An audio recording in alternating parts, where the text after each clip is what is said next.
Pierrot, qu'est-ce que tu fous? Rappelle-moi, s'il te plaît. Alors? Répondeur. Ah non, mais c'est pas vrai. C'est bien ton frère, ça, hein? Ah, parce que c'est pas ton frère, peut-être? Oui. Je commence pas le déjeuner de mon mariage sans mon frère. C'est pas comme si je me marie tous les jours. Bon, en même temps, c'est la troisième fois. Arrête. Il est 14 h. Ah, écoute, j'ai eu que des galères, franchement, je suis désolé. Je suis si heureux pour mon frère et ta femme. Sandra?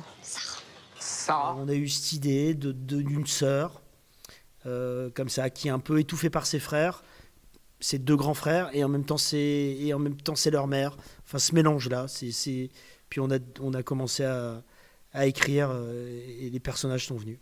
Ça joue tout le temps en grand frère avec toi, mais en fait, t'es une vraie maman pour eux.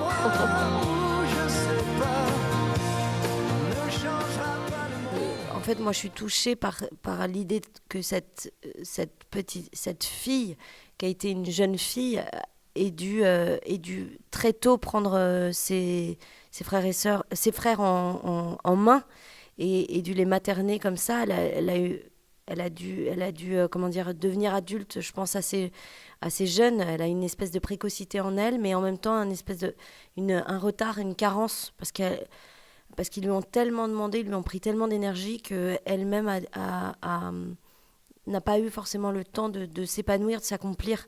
Et on la trouve au début du film dans un état un peu stagnant où elle erre, elle est étouffée.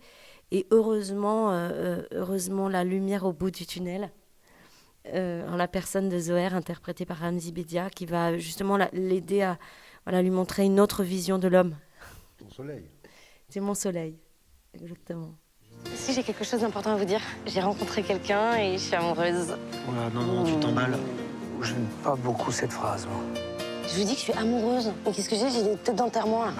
Vous pouvez pas faire un peu moins de bruit? Non mais ça va, ils sont morts, hein, ça change rien. Lola m'a dit que vous vous êtes rencontrés au boulot. Moi, je divorçais et Lola, c'était mon avocate. Et même qu'il va se remarier Avec qui? avec sa mère. Je me mettais à la place de Lola dans ce scénario parce que j'ai l'impression d'être un peu cette Lola aussi dans ma vie perso. Ce qui faisait que de jouer Zoher, ça me donnait un recul assez... J'essayais d'être le mec que j'aimerais rencontrer si j'étais Lola. Et c'était assez simple. Et puis expliqué par Jean-Paul, sous la houlette de Jean-Paul. Tout ça, c'est très bienveillant, très naturel, très sincère en plus.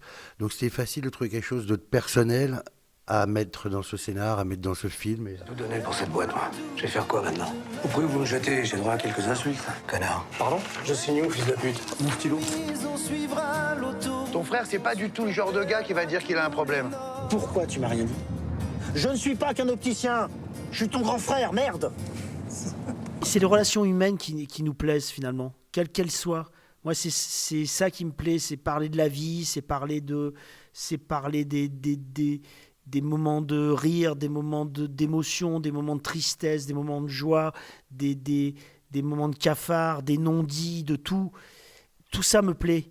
Et on prend évidemment comme toile de fond la famille.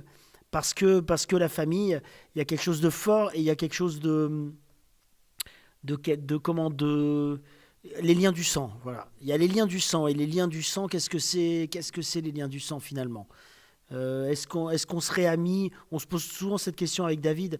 Est-ce que tous nos personnages seraient amis s'ils n'étaient pas de la même famille?